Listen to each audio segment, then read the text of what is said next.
network of ditches which interlink, and they're spread out across the lower levels of what would be floodplains here to allow the movement of water. So they're essentially channels of water, almost like if you think of a grid over a wetland, and then the reens have been cut into them, and this allows you to be able to control the movement and the level of the water around that area. I'm Lee, I'm founder of South Wales Otter Trust, and I'm also an ecologist that specialises in otters and bats.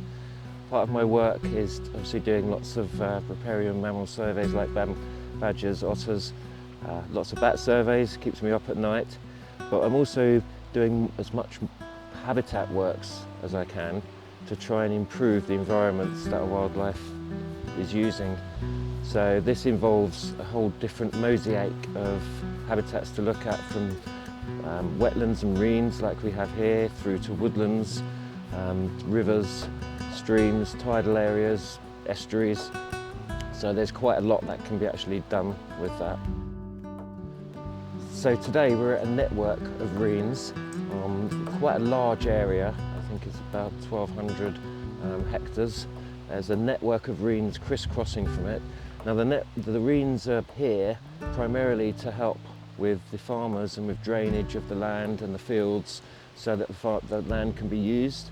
If it wasn't managed by reens and ditches, then it would just be a big marshland.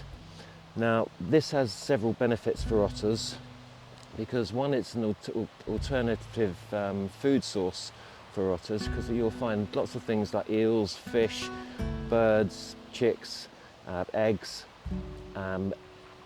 occasional reptiles, so there's some really good foraging opportunities.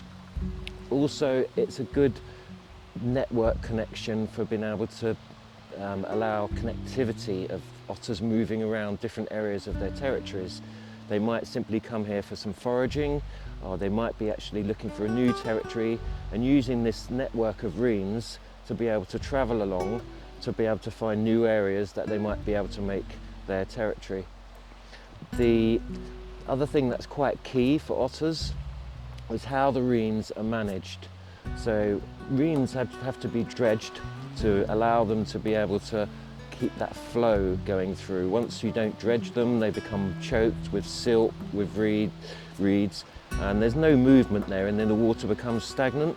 So for this reason, they need to be managed by having a series of sluices, which they'll be opened from time to time and closed to be able to manage the water level, so you can have a higher or lower level depending on how much rainfall there is.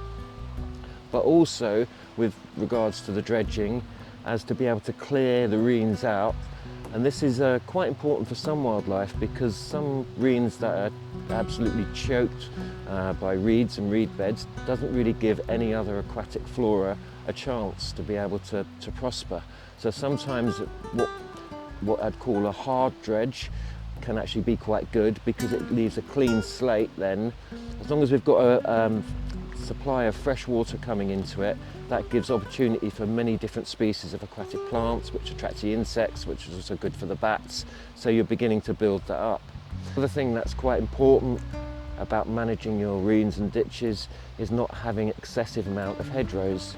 Now at first I'd be thinking, well, hedgerows are really good because they're a good variety of connectivity for wildlife, with nesting opportunities for birds. But as far as the reens are concerned, if you've got thick hedgerows either side, you haven't got any sunlight being able to reach in, which of course some of the plants and aquatic flora needs. So generally the advice is hedgerows are good, but maybe just have hedgerows on one side. The other important consideration for otters is, if otters want to use the area for breeding, we need to enable them to have safe places to do that. And it's not just breeding, it's also resting.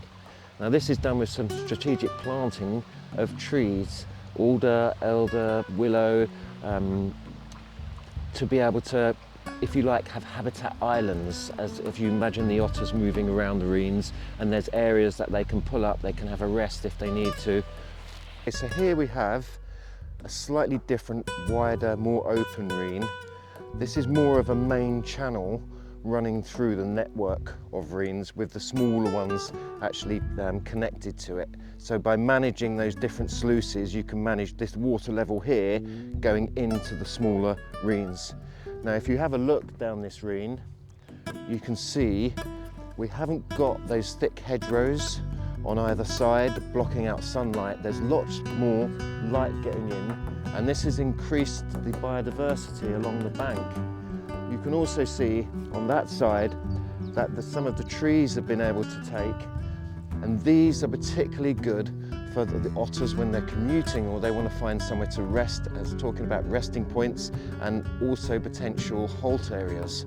The other thing that's quite key about having overhanging branches from trees along areas like this is it gives a food source and shelter to any fish species that will be there. Now, as well as our otters and our fish, the other species which benefits from this type of management are bats.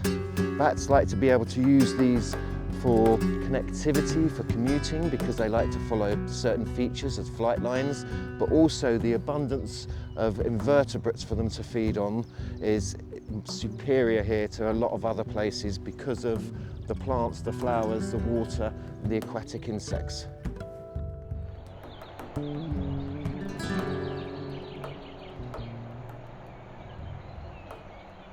If you like what you've seen, please subscribe, add a like, and then put some comments if you need to know any more information, and we'll endeavour to get back to you. Thank you for watching.